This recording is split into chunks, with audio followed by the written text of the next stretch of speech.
top of us here pretty good.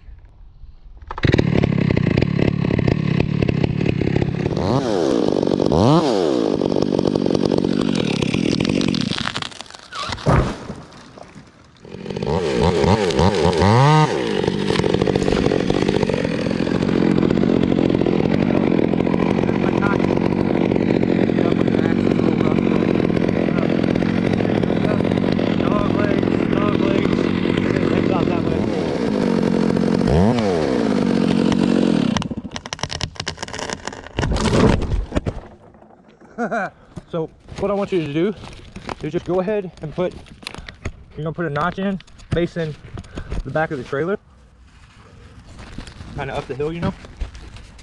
And then okay, when you do your notch, also, my opinion, it's easier to do the bottom cut first. Okay. So you're gonna come in, you're gonna make your bottom cut, you start cutting, and you'll stand on the back side here. See that line? Yeah. That's your sights. So put it in the cut and you look. And then you make your top cut and try to hit both marks. Okay. So is the top cut also at river? Well, yeah. Let's see. Where'd that go? Let's see where that mark cut is. That's all right. Yeah. So now you're gonna make your top cut down here. Line it up, take your time. And look, here's what helps me.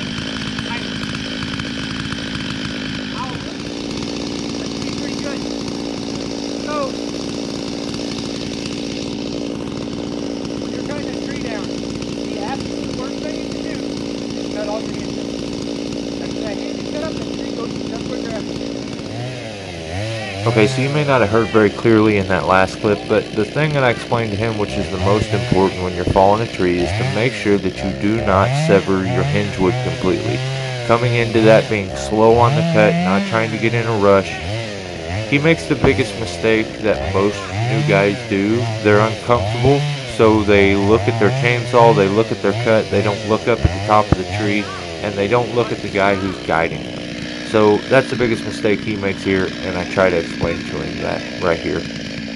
What? Look at me one time. Sorry. Sorry don't work in this line of work, bud, but sorries get people hurt. Get people's property smashed. You got to pay this, like, staring at the cut. I'm telling you to stop. Oh. And you're just cutting more, cutting more, cutting more. I'm just the guy that's gonna keep you from getting killed. Okay. Anytime you're in a spot where you're thinking this isn't going the right way, you should stop and look my direction. Okay.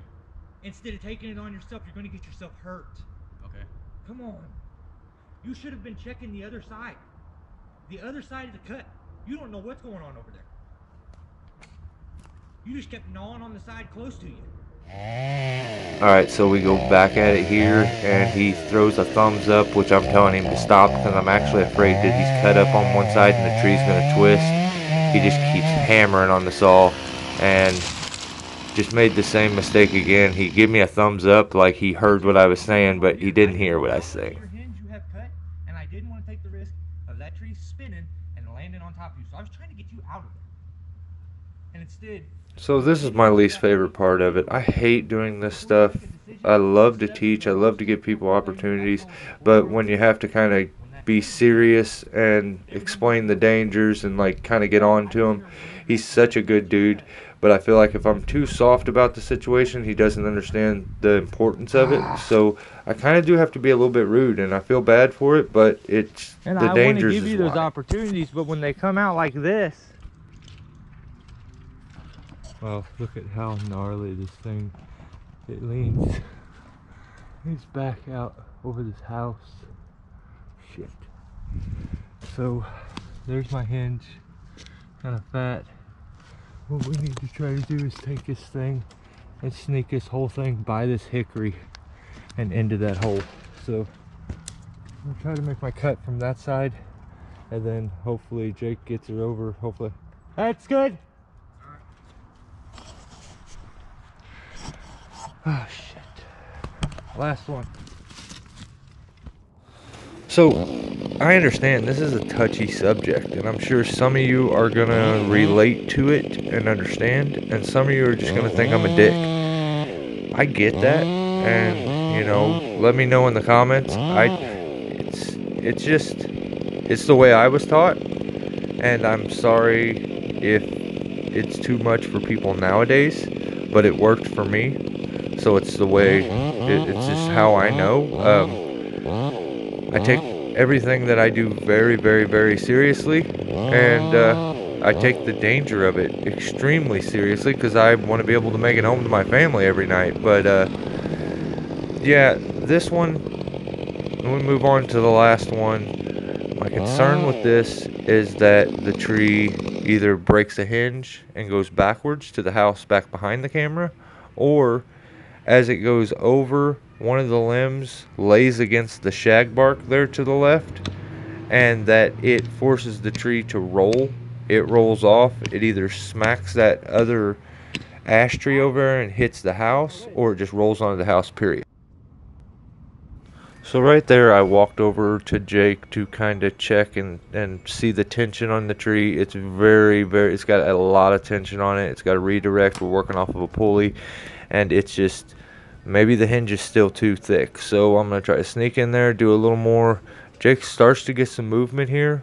After I make a little bit of a cut and shorten the hinge up a little bit, but then things start to go haywire and it starts to hang up and my nerves just start to go crazy. So I'll let you go ahead and watch that here and then try to explain a little bit as it happens.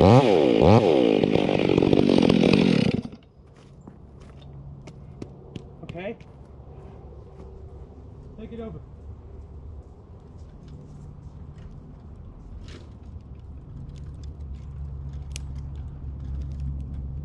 You got it.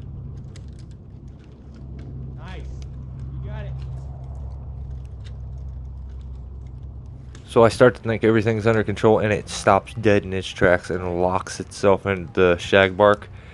That's when I try to sneak in here, and thank God that I kind of stumbled a little bit and waited, because the top broke out. I would have got hit with the top, and yeah, well, you'll see it here. It was a bit chaotic. We'll just leave it at that.